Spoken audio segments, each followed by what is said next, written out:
بسم اللہ الرحمن الرحیم۔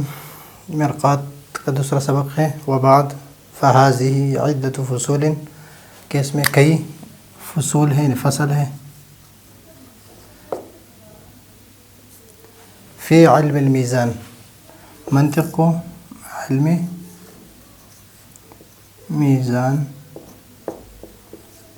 بھی کہتے ہیں، منطق کو علم میزان بھی کہتے ہیں، اور میزان اس وجہ سے کہتے ہیں کہ اس کی وجہ سے جو فکر ہوتی ہے، فکر کو ہم تولتے ہیں کہ یہ صحیح ہے یا غلط ہے، غلط اور فاسد اور صحیح فکر کو ہم تولتے ہیں کہ صحیح کو باطل اور غلط سے الگ کر دے، تو اس وجہ سے اس کو کہتے ہیں علم المیزان۔ اور میزان کس کو کہتے ہیں؟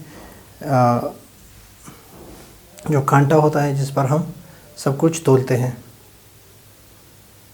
لابد من حفظها، کہ یہ فصول جو علم میزان میں ہے، لابد ضروری ہے، من حفظها، کہ اس کو ہم یاد کر لیں۔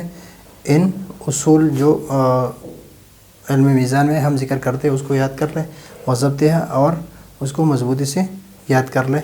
لمن ارادہ، ان کے لیے، یہ ان کے لیے ہے، لمن ارادہ، کہ جو ارادہ رکھتے ہیں، یتذکر، کہ اس کو یاد کریں، من اولی الاذہان، اذہان یعنی ذہن والے، اولی الاذہان ذہن والے،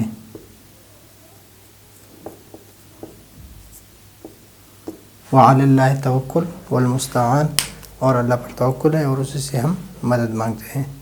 تو یہ ہے دوسرا سبق، آسان ہے، اور انشاءاللہ اس کے بعد منطقی قواعد شروع کریں گے۔